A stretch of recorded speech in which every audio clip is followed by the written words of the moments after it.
Pero vamos a lo que estamos, que es la guerra de los boes. Es una guerra que yo no sé por qué.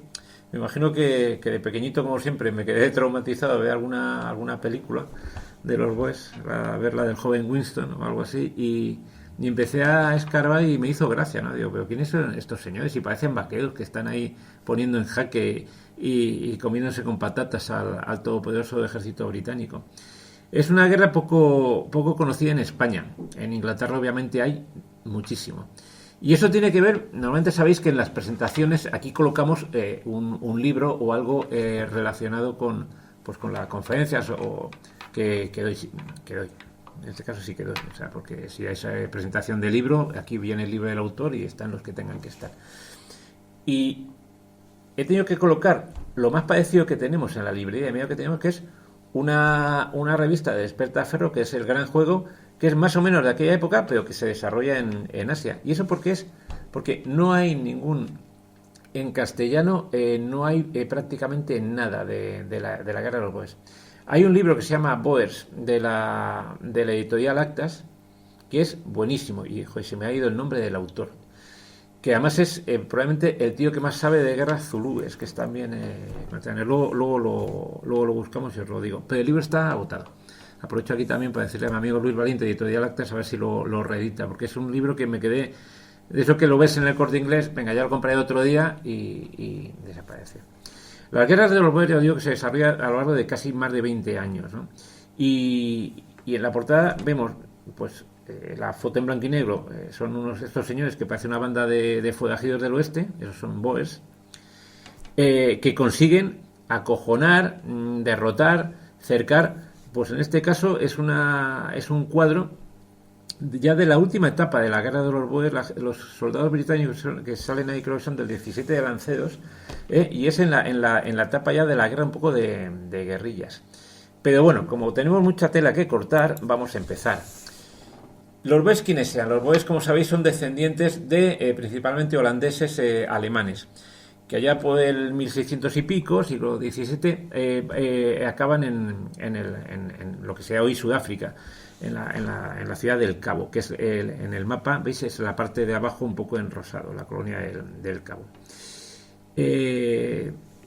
A lo largo de los años, hasta principios del 19, durante las guerras napoleónicas, en 1806 creo que en concreto, el imperio, bueno, no es imperio todavía, la corona británica se va posicionando estratégicamente para evitar pues bueno, la influencia francesa o que haya invasiones francesas de las florecientes colonias del imperio inglés, y ocupan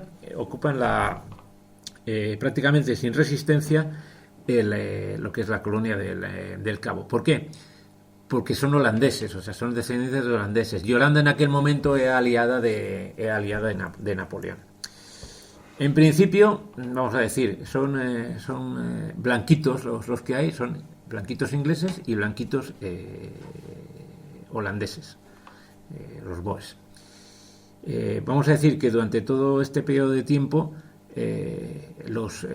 las tribus indígenas, los Pedi, o los Xhosa y por supuesto los zulúes no dejan de ser, bueno, los zulúes, como sabéis, menos, no dejan de ser meros espectadores de cómo se empezaron a batir el cobre entre ingleses y pues el concepto de boer eran granjeros, y la forma que tenían de ver es un poco lo que ocurrió en las colonias de Norteamérica.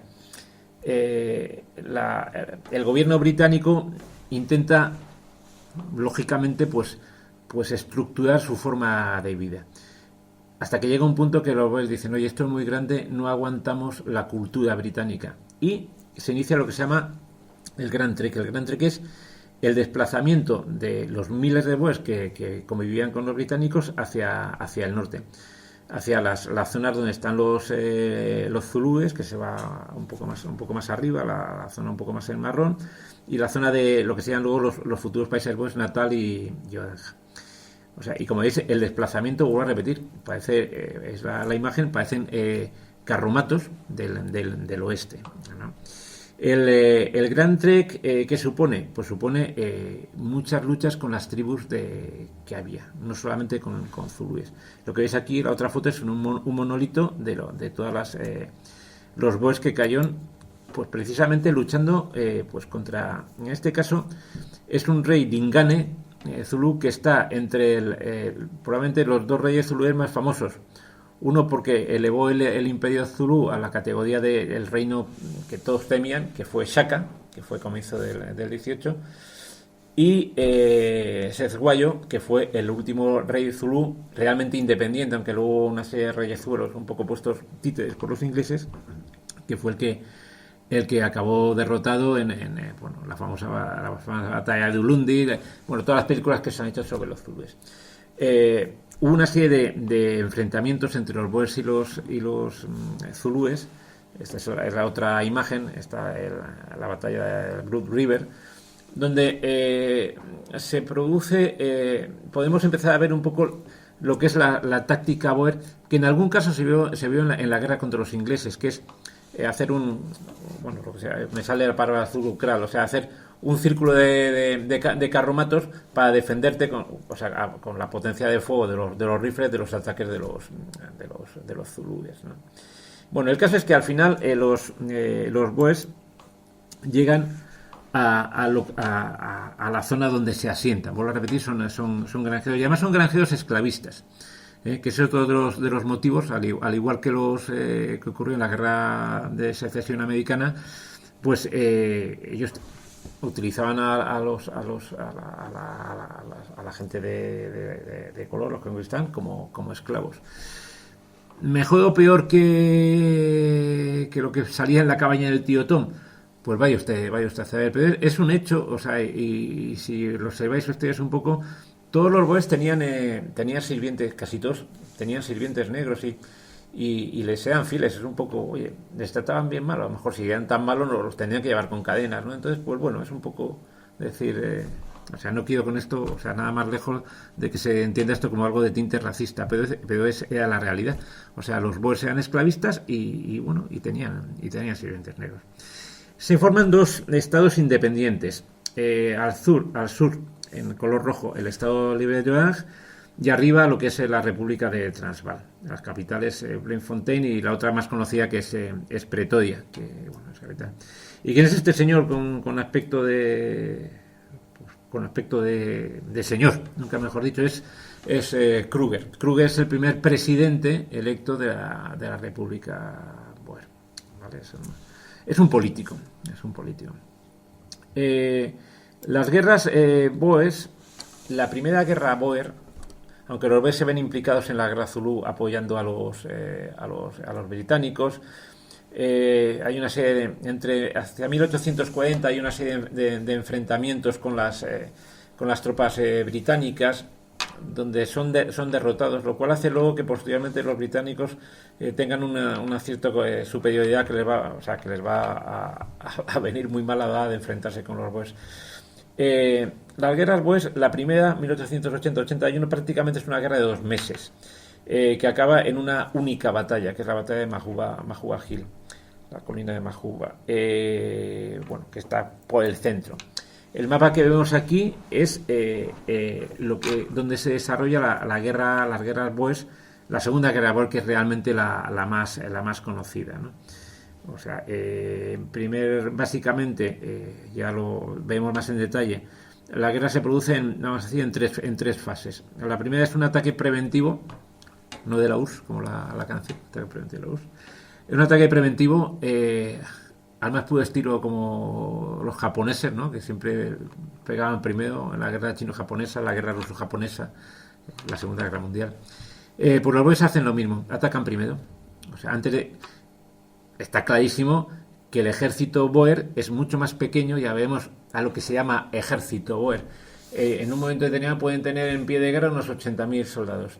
Las tropas del Imperio Británico, cuando digo Imperio Británico, porque ahí acabaron canadienses, australianos, y por supuesto ingleses, llegaron a alcanzar la cifra de cercana a los 400.000 hombres.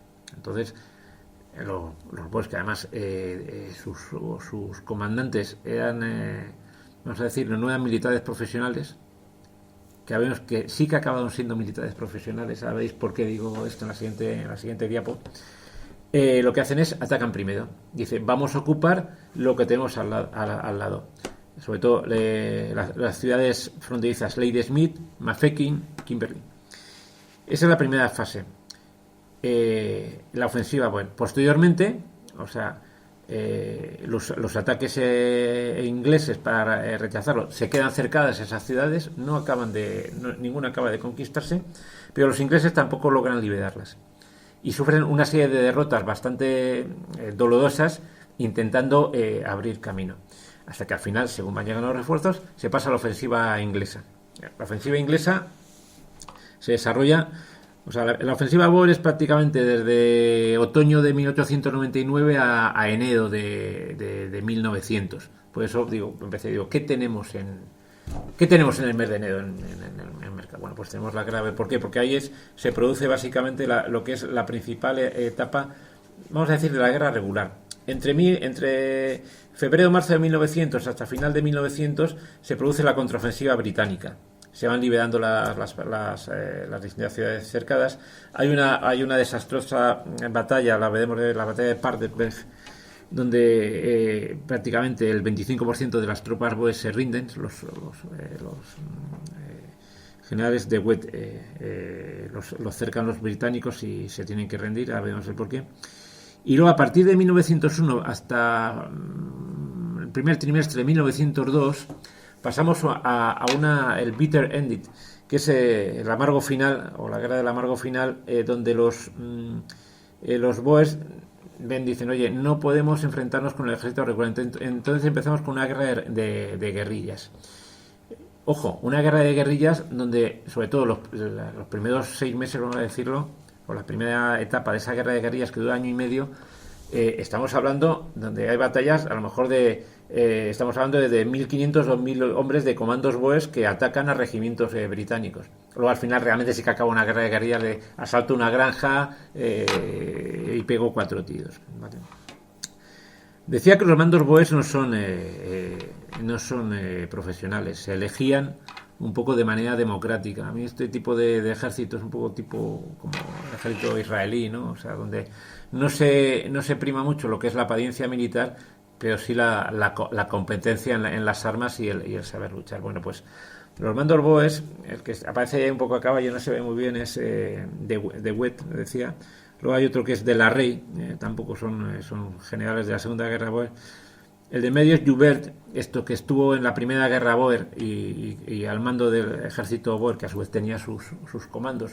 Bueno, comandos vamos a llamarlo, no vamos a decir como si fueran divisiones, porque no llegaban a ese tema, pequeños regimientos, vamos a decirlo. Y luego en el otro extremo hay 2 señores. Uno es Luis Botha, y luego el otro de abajo es, la foto más pequeña con la gorra de plato, es Smuts. Bueno, pues estos señores, como digo, no empezaron siendo soldados profesionales, pero acabaron siendo soldados profesionales en el ejército británico en la Primera Guerra Mundial. De hecho, Luis Botha y sobre todo Smuts fueron los que se batieron el cobre, los que se pegaron con... Os conocéis también, que es una... Lo que pasa es que no lo quiero pisar a mi hermano Rafael a la charla, pero si no la de ello, o sea, de hecho me pisó el libro. Los que se estuvieron pegando en el África Oriental Alemana con Leyte von Borte, con los alemanes. O sea, y vuelvo a repetir que Botha, como es en general, es muy competente. Lo que pasa es que dieron con uno igual de competente con ellos. Por eso vamos a decir que los alemanes y los ingleses en la Primera Guerra Mundial en África acabaron en tablas. Por eso digo que al final, después de que acaba la guerra Boer, aunque ya vemos la barbaridad de los campos de concentración ingleses, al final los boers se acaban integrando en esa sociedad anglófila que acabará siendo en el siglo XX, pues en los 2 países famosos por su apartheid, que son Sudáfrica y Rodesia, hasta finales. Bueno, pero esa es otra historia, obviamente. Las tropas boers, bueno, pues las tropas boers las tenéis aquí, eran granjeros. O sea, no había un ejército regular. Entonces, el reclutamiento se juntaban, en las pequeñas poblaciones que tenían, y ellos traían sus armas, vestían de civil, en términos generales vestían de civil. Ahora vemos algún caso que no. Eran, sobre todo, era infantería montada principalmente, con lo cual era una movilidad inmensa. Y se da el caso, por ejemplo, la foto que hay 3 personas ahí arriba, es que son 3 generaciones de boy. Está el abuelo, el padre y el hijo. O sea, y es que estos estaban pegando tiros desde que nacían. Esto es un poco como lo que ocurría, por la repetida, en la guerra civil americana. Estas personas tenían un manejo del fusil, en este caso, tenían de todo, lógicamente, porque cuando son ejércitos, entre comillas, un poco hechos sobre la marcha, pues tenían desde los fusiles británicos, el Martini Henry, no queda el anterior, el fusil Lee, el Lee Metford, pero básicamente lo que utilizaban era el Mauser modelo 1895, que es el que hay ahí, ¿vale? Decía que las tropas Boers no tenían uniforme. Aquí, por ejemplo, vemos pues lo que decía antes, pues es un sirviente, pues era como los que llevaban por los cacharros, la vitualla en el ejército del oeste. El ejército Boer, no penséis tampoco que eran, pegaban 4 tiros. Tenían artillería. Habemos artillería. Las tropas de artillería del Transvaal tenían un uniforme, un poco parecido, además por la época también coincide a las tropas americanas que lucharon contra nosotros, contra los españoles en Cuba, ¿no? Es un poco la idea que tenían. Y los Boers, veis ahí otra foto con las banderas, la bandera Boers, bueno, esta no está en color, unas banderas así como con colorines, ¿no? Las tropas Boers tenían también voluntarios. Hubo bastante voluntarios. Había desde un pequeño batallón, un grupo de irlandeses, pero sobre todo había voluntarios alemanes, de origen alemán, que les dieron un poco el apoyo logístico. O sea, y estáis viendo aquí, o sea, tenían cañones. Esto es una artillería. Tenían además artillería, algún caso de grueso calibre. O sea, se utilizó cañones bastante grandes. Es un Creusot, ¿vale? Y luego aquí tenéis pues más cañones, o sea que bueno, o sea, era un ejército que era realmente peligroso, llamar bien mandado. Por el otro lado, ¿quién tenemos? A los oficiales británicos. Los oficiales británicos, pues como todo, al final tienen que ir mejorando. El primero que comandante en jefe es el que aparece con el gorro y con la pluma, es el general Reverse Buller, que le llaman Reverse Buller porque fue un auténtico incompetente. Ojo, eran oficiales que tenían experiencia, pero la última vez que el ejército británico se había enfrentado con tropas europeas había sido en la guerra de Crimea. Habían tenido un montón de guerras por medio. De hecho, estos oficiales habían tenido experiencia en Etiopía, en Afganistán, el motín de la India, pero no eran tropas, vamos a decir, entre comillas, europeas. Entonces se pensaba que esto era enfrentarse de nuevo a campesinos. Ese fue el gran error. Le sustituye el que está con el uniforme rojo, el general Lord Roberts, ¿vale? Y que tiene como jefe de Estado Mayor a otro todavía más conocido, aunque al final acaba siendo el oficial operacional, que es Kitchener. Kitchener, que sabéis que fue el comandante en jefe del Estado Mayor Imperial Británico en la Primera Guerra Mundial, hasta que en 1916 en el crucero Hampshire le hunde un submarino alemán en el Mar del Norte. Él murió en el naufragio, ¿no? Generales que estuvieron en la guerra, pues de los que están abajo a vuestra derecha, pues Lord Methuen y White, creo que es. Al otro lado hay oficiales que luego sonarán de la Primera Guerra Mundial. Está Hamilton, por ejemplo, es uno de los que aparece ahí. Es decir, estamos hablando de la guerra boer, acaba 15 años antes de que empiece la Primera Guerra Mundial. Esto es como todo, se van traspasando el conocimiento. El ejército británico, vamos a distinguir, se tiene que adaptar al combate en lo que es en África, lo que ocurría en la Primera Guerra Mundial. Durante la Primera Guerra Boer todavía se utiliza el uniforme rojo, o los oficiales ese azul marino que llevaban, porque eso empieza a cambiar en la guerra en la guerra de Sudán. Empiezan los colores kaki, ¿no? Entonces, pues bueno, veis aquí el rojo y el color kaki. ¿Por qué? Pues porque tienen que acabar pues con este tipo de uniformes. Estos son los típicos uniformes, aunque vayan con la faldita del 92 de Highlanders, eran ir un oficial o los soldados de color rojo para unos tiradores expertos como los boes, aquello de un tiro al pato, ¿vale? Pero esto ocurre en todas las armas del ejército británico, ya no solamente el uniforme, o sea, es la artillería. La artillería pasa de una artillería prácticamente que parece napoleónica, que es la que estamos viendo ahí con los soldados de artillería a caballo, a cañones que, bueno, vuelvo a repetir, de grueso calibre. La caballería, 3/4 partes de lo mismo. Si vemos las primeras, estos son estampas, cuadros de la Primera Guerra Boer. O sea, la caballería parece un poco hasta caballería napoleónica o de la guerra de Crimea, ¿no? Ese rojo y tal. La propia caballería vuelve de nuevo al uniforme caqui, incluido lancedo, lo que sea, pero caqui. O sea, e incluso también los sombreros de ala ancha, que son los que llevan los boers. Se empiezan a utilizar elementos en la guerra boer, por eso yo creo que a mí me gusta, es que tiene de todo un poco, o sea, es aparte del exotismo, que hasta ahora no se habían utilizado. Los trenes blindados. Los británicos, y lo ves en algún caso, utilizan trenes británicos. Es muy importante a lo largo de la Boer lo que es la logística. O sea, estás hablando de todo el sur del continente africano. O sea, donde no hay infraestructura, no hay nada. O sea, las vías férreas será importantísima, ¿vale? Y luego veremos, pues bueno, que es un objetivo muy prioritario para los Boers el atacar a los blindados británicos. El caso es que a pesar de que los boers han emigrado, han creado dos estados, en principio más o menos reconocidos por el gobierno británico, en 1880 empiezan con las pretensiones británicas de bueno, oye, queremos más, vamos a...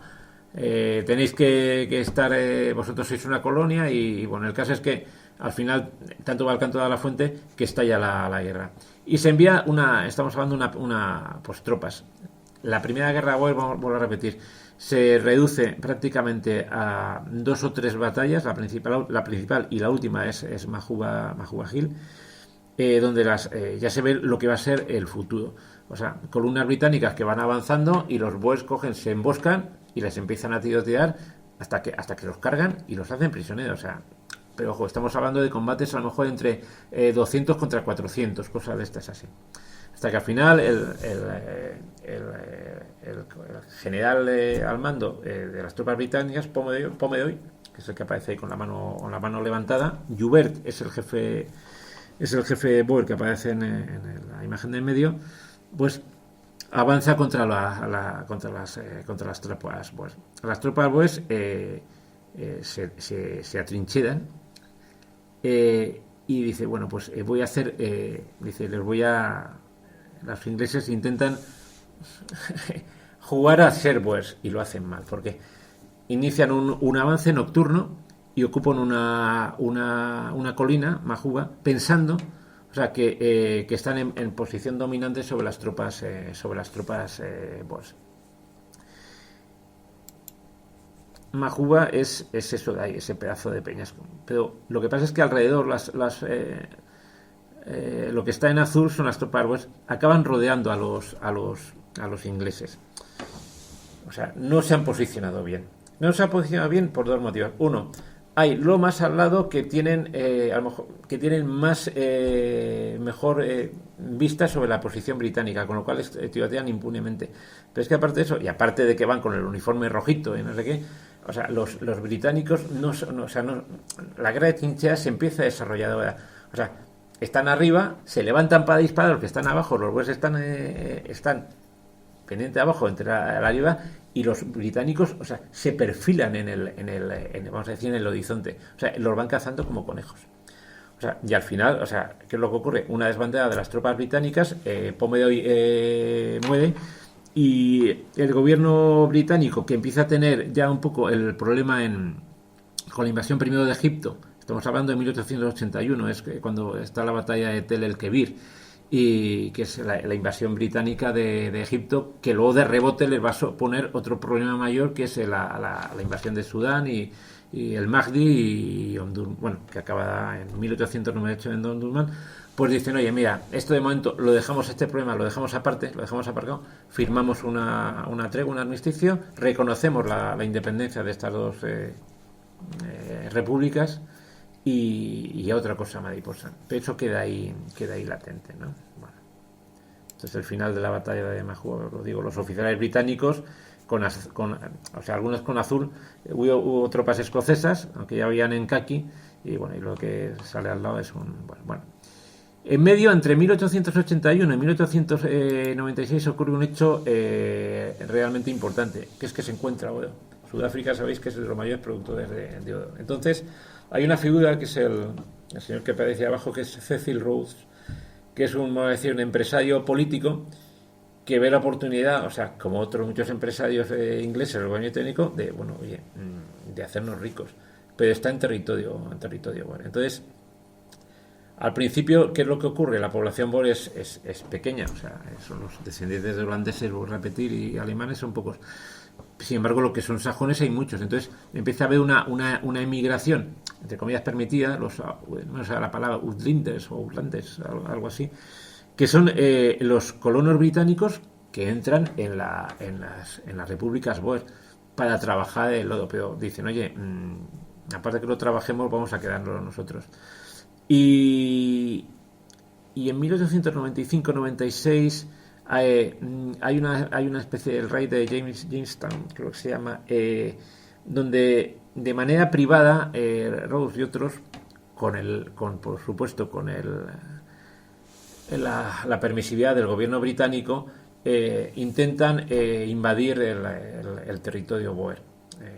Pero no dejan de ser pues un grupo, como digo, como los mercenarios que hay ahora de Wagner en la guerra de Ucrania, pues es lo mismo. Sin embargo, los boers, o sea, los bloquean y los vencen, ¿no? Pero para que veáis un poco cómo estaba el tema. ¿Qué es lo que ocurre? Que nos plantamos ya a finales de 1899. ¿Qué es lo que ha ocurrido? Se ha acabado la guerra de Sudán. El Mahdi ha sido vencido en 1898 en Omdurman y los británicos tienen a las manos libres para poner sobre la mesa nuevas exigencias donde de facto las dos estados independientes boers se vuelvan colonias británicas, ¿vale? Un poco como Norteamérica. Ponen unas condiciones inaceptables y ¿qué es lo que ocurre? Pues lo que comentábamos. Los boers dicen, vamos a ver, antes que lleguen todas las tropas británicas, sobre todo a través del puerto de Durban en el océano Índico, dice, atacamos. Y se producen pues los primeros asedios. El más famoso, porque es la zona más importante, quizás porque está más hacia el este y bloquea la entrada de tropas desde el mar, es la ciudad de Ladysmith, ¿vale? Entonces, pues bueno, ¿qué es lo que ocurre? Los boers atacan, los británicos intentan romper el cerco y no pueden. Y de hecho las tropas británicas se tienen que retirar a la ciudad. Son cercos, vamos a decirlo, no es un cerco medieval, o sea, ni un cerco, a ver, como el de Delhi de 1856. O sea, las tropas es un cerco un poco laxo, o sea, hay bastante terreno, ¿no? O sea, las tropas asediadas británicas pueden hacer salidas, no reciben suministro en algunos casos. Bueno, el caso es que se tienen que retirar. A mí siempre me encantó esta foto, que es la caballería británica, no sé si se ve, o sea, con sus capotes, se ve algún soldado, o sea, que va dormido sobre el caballo, ¿no? ¿Veis aquí? Además las fotos tienen bastante calidad. Se tienen que retirar, o sea, no pueden romper el cerco. Entonces, ¿en qué se convierte los asedios? Pues eso, las tropas británicas estando tiroteadas de alrededor. Ni los boers pueden conquistarla, pero los británicos, que todavía son demasiado débiles, las tropas sitiadas y las tropas que les van a intentar liberar no pueden romper el cerco. Aquí pues lo que vemos es, por ejemplo, la entrada en Ladysmith de las tropas británicas después de intentar una salida. se utilizan, vuelvo a repetir, empieza la guerra moderna, pues los globos aerostáticos que se utilizan también en la guerra de Cuba, en la Primera Guerra Mundial también, Guerra Civil Americana. Y bueno, vuelvo a repetir, estos son pues bajas, ¿no? Por si se me pasa, decir, oye, ¿cuánta gente se murió en la guerra? Bueno, los BOEs en combate, estamos hablando de a lo mejor unas 7.000 bajas en combate a lo largo de estos 3 años. Los británicos tuvieron por lo menos 4 o 5 veces más, cercano a los 30.000. Pero lo que pasa, y bueno, y heridos un montón. Lo que pasa es que luego hay cerca de civiles BOEs que mueren en los campos de concentración, pues otros 20.000, vamos a decirlo. Pero estamos bajando esas cifras. Vuelvo a repetir, la logística es importante, los trenes, estas son las tropas británicas que poco a poco van llegando para intentar romper los cercos.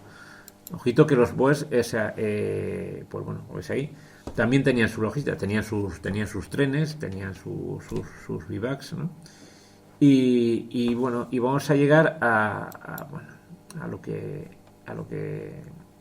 se llama la Semana Negra.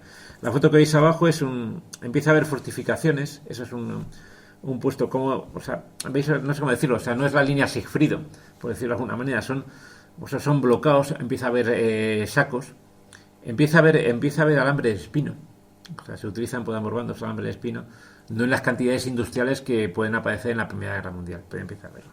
Entonces, al final, en diciembre, está lo que se llama la Semana Negra. O sea, ya hay suficientes tropas británicas para que Buller intente romper los cercos. Y son 3 batallas en la misma semana. Stonberg, Magersfontein y sobre todo Colenso. Donde el patrón es siempre el mismo. Las tropas BOEs se encuentran atrincheradas y esperan que vengan los británicos. Los británicos piensan que están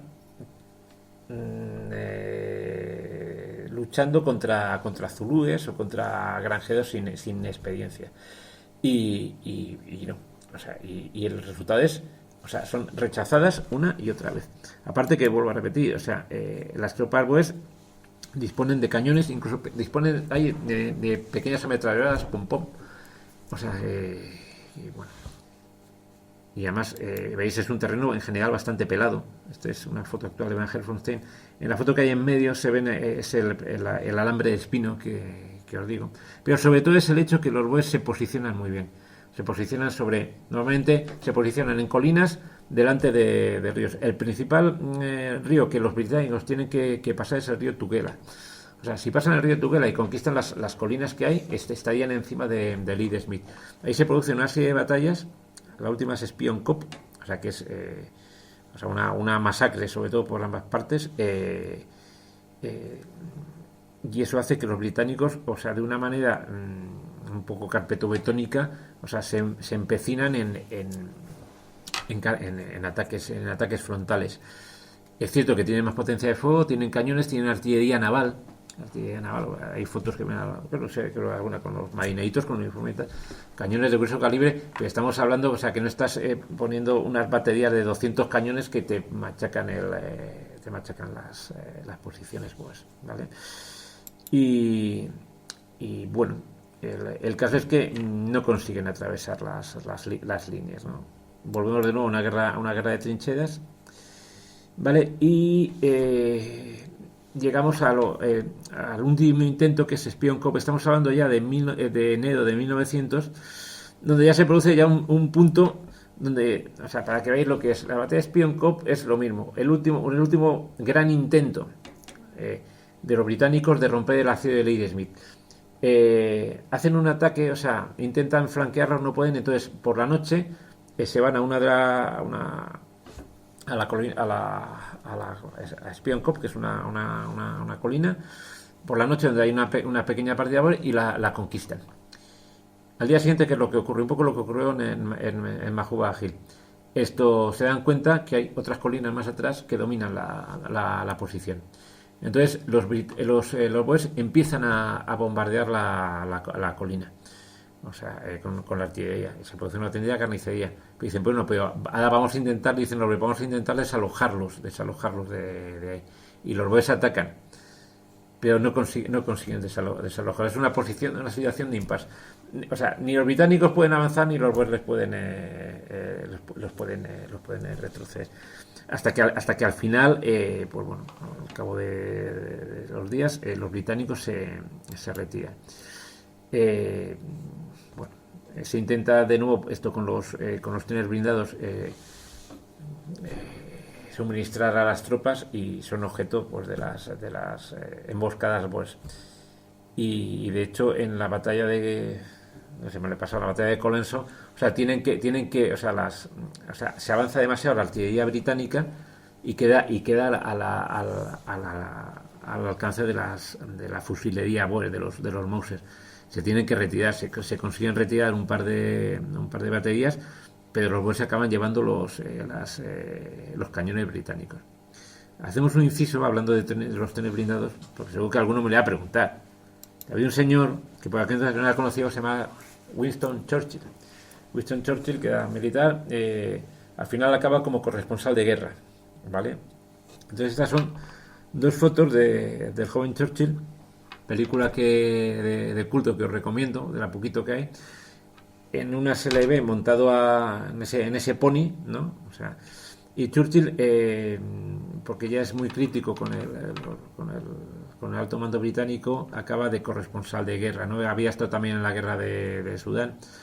Con tan mala suerte que se monta en un tren blindado y le hacen prisionero. El tren blindado ya está. En la foto que hay al lado, no muchas bastantes, pero el personaje que hay aquí en ese extremo, con cara de mal genio, ese es Churchill, prisionero. Churchill lo lleva a un campo de prisioneros y ole sus huevos que se escapa.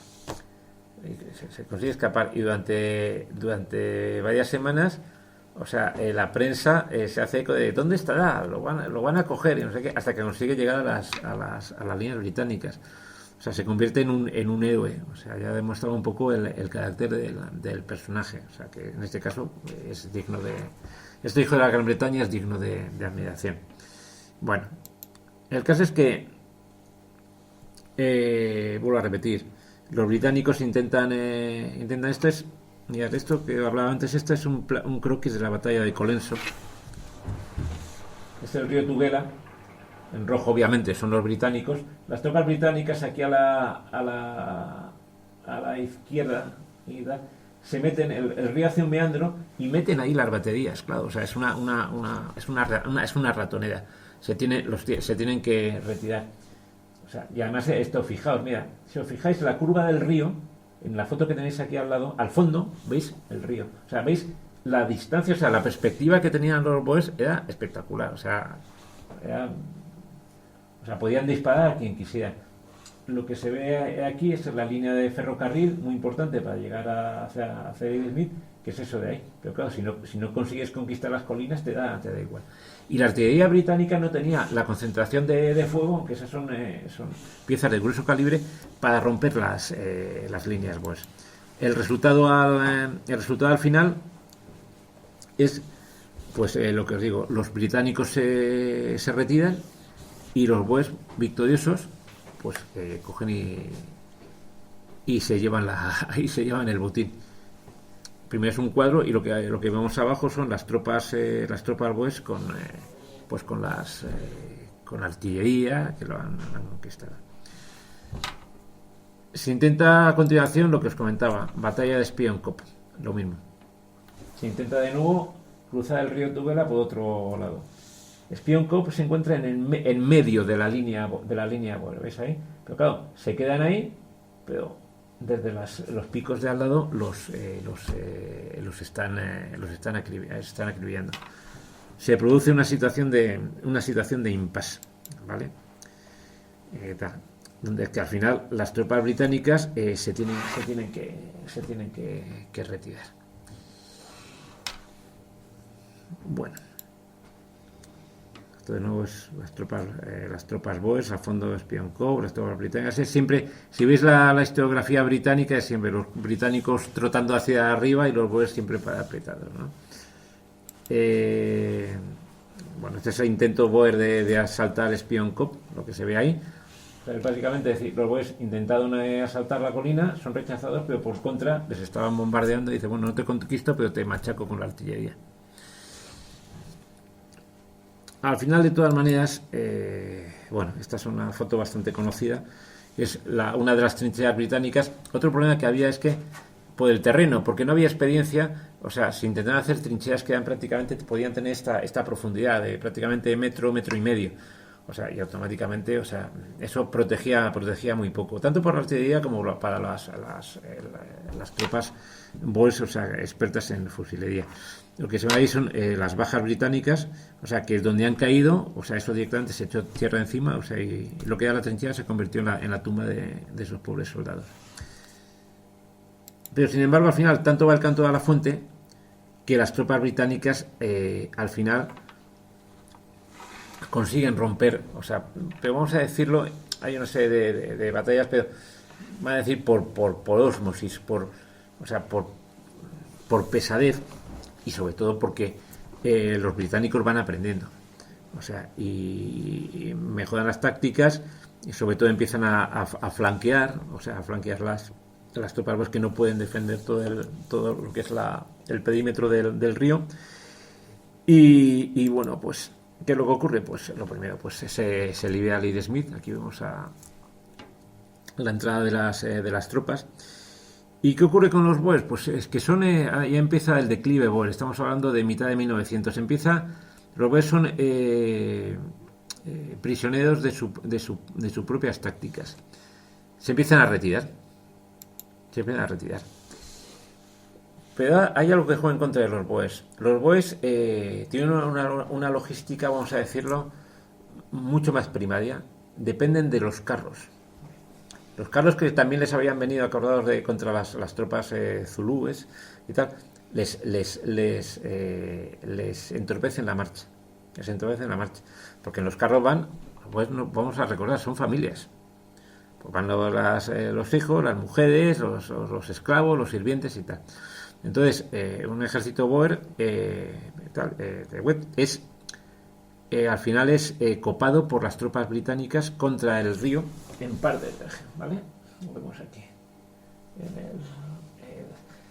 ¿Y a qué se debe eso? Pues porque no tienen la velocidad que tienen los británicos. Los británicos empiezan a utilizar muchísimo caballería, o sea, tienen infantería. Vuelvo a repetir, las tropas boers eran infantería montada, vamos a decirlo, pero los británicos ya tienen regimientos específicos de caballería, tienen la logística sobre todo del ferrocarril, entonces les copan y se tienen que rendir. Aquí está la imagen de Webb rindiéndose, y es un duro revés para los boers. Vuelvo a repetir que unos 5.000 soldados boers, que para lo que da el ejército boer es muchísimo, se rinden en Paardeberg. A la vez, o sea, hemos estado hablando de Ladysmith, pero por ejemplo en Mafeking, que era otra de las poblaciones interiores, también se levanta el cerco. Mafeking es conocido por este señor con el gorrito que hay en el lado, que es otra de las figuras míticas. La gente lo conoce mucho porque es Baden-Powell, es el creador de los Boy Scouts, oficial británico, y es el héroe de Mafeking. O sea, además de una manera bastante imaginativa, muy británica, o sea, moviliza toda la población. O sea, de hecho, a lo mejor no se ve, porque hay que meter muchas fotos, a lo mejor. Bueno, cuando veáis el vídeo en Divulgadores del Misterio, seguro que el montaje lo va a ir mejor. Pero, por ejemplo, la foto que hay en medio, esos se llaman los cadetes de Mafeking, y son chavales escolares. O sea, ponen uniformes, pues o sea, moviliza prácticamente a todo lo que es lo que se puede movilizar en la ciudad. Y bueno, pues vuelvo a repetir, la ofensiva británica no para. Ya lo que vemos aquí ya son prisioneros boers, los trenes, la caballería entrando. Y entramos en lo que se llama en la guerra de guerrillas hacia final de 1901. Una guerra de guerrillas que al principio son unas guerrillas relativas, o sea, por repetir, ya veremos, luego os recomendaré algunos libros, básicamente son todos ingleses. Osprey hay unos cuantos, lo digo porque lo que está más a mano, pero vamos, los libros de editoriales inglesas raras tengo unos cuantos. Y es una guerra de guerrillas donde De Wet, De la Rey, Bota manejan, pues vamos a decir, pequeños ejércitos de 1000, 2000, 3000 soldados. Pero al final los números van en su contra. Y sobre todo porque los británicos, o sea, si hay que ganar una guerra, lo hacen por encima de cualquier cosa. Lo primero que hacen es crear bloqueos, como ese que se ve ahí. Y se crean cientos de pequeños puestos de bloqueos. Pero sobre todo, lo que hacen es una campaña de tierra quemada. Es decir, los boys para que no tengan cobijo, o sea, queman las granjas, arrasan las cosechas. O sea, tanto que en aquella época y posteriormente se nos ha acusado a los españoles de la guerra de Cuba, el general Valeriano Bayler, o sea, que consiguió, o sea, con esa misma táctica, o sea, prácticamente ahogar la rebelión que había en Cuba hasta que la opinión pública, no sé qué, es una barbaridad. Incluso luego posteriormente se ha dicho, esto lo hicieron corregido y aumentado los británicos con los boers, ¿vale?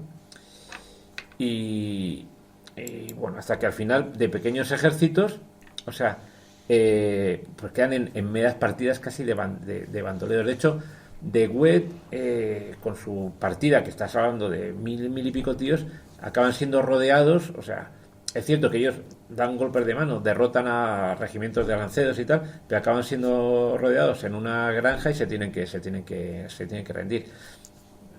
Es lo que digo, típica guerra. Los ves que se dedican a cargarse las vías férreas, los británicos a quemar granjas y similares.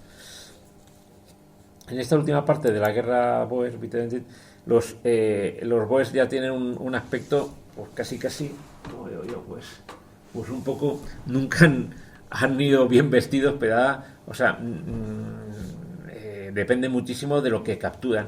Ropa raída, ropa de los soldados británicos que capturan.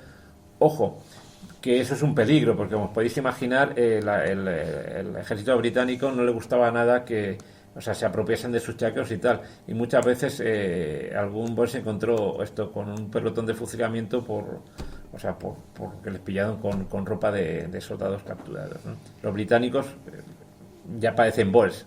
Lo de al lado es un soldado británico de caballería, ¿vale?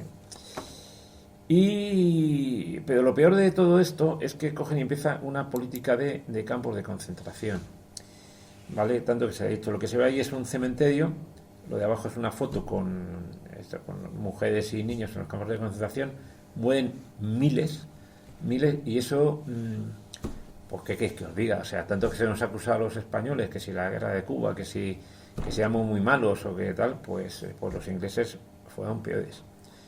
O lo que ocurrió con los americanos en la Segunda Guerra Mundial, hombre, ahí no hubo esas muertes masivas. Ojo, muertes masivas debido a la falta de higiene, es decir, esto no es un campo de exterminio, pero metes a finales del 19, metes a 40.000 personas en un campo de estos sin prácticamente las más mínimas medidas de higiene, y tifus, disentería y tal, se cargaron a mujeres y niños, ya digo, 20, 30.000, una barbaridad.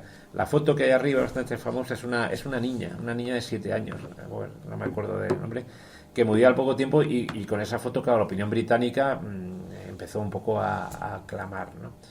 Pero la guerra se acabó así. Es cierto que luego, vuelvo a repetir, o sea, los boers acaban, es decir, Smuts y Bota, o Bota y Smuts, acaban en el ejército británico. Sudáfrica se convierte, bueno, vamos a decir, en miembro de pleno derecho de la Commonwealth y Rhodesia, ¿no? Y en este caso no hay, la verdad es que podría haber puesto como películas, sabéis que siempre recomiendo algo, el joven Winston, ¿no? Películas que me consta que estén aquí. Libros, joder, ya me sale, lo tenía aquí. Carlos Roca, yo lo que tengo ese es el libro que os digo de Boers, es un libro editorial Actas, es voluminoso, y a mí no está agotado, pero si es tan bueno, yo lo ojeé y me hace buenísimo, como el que tiene Carlos Roca sobre la guerra Zulu. Carlos Roca es, y no le conozco personalmente, no sé si me vea en esto, me encantaría que este hombre viniese aquí. A ver, es probablemente, no siendo británico, el mayor experto que hay en guerra Zulu, y probablemente pues. Y luego, pues, tenemos los típicos libros de Osprey, más pequeñitos. Ahí hubo unos, ¿os acordáis? Que sacaron una serie que estaban traducidos, ese de Colenso, que se ve ahí, pero de RBA Editores hace 20 años, y luego pues de Osprey tenéis lo que queráis, ¿vale? O sea, digo Osprey, podíais buscar en Amazon cualquier cosa, pero Osprey es, o sea, prácticamente es lo más inmediato, ¿no?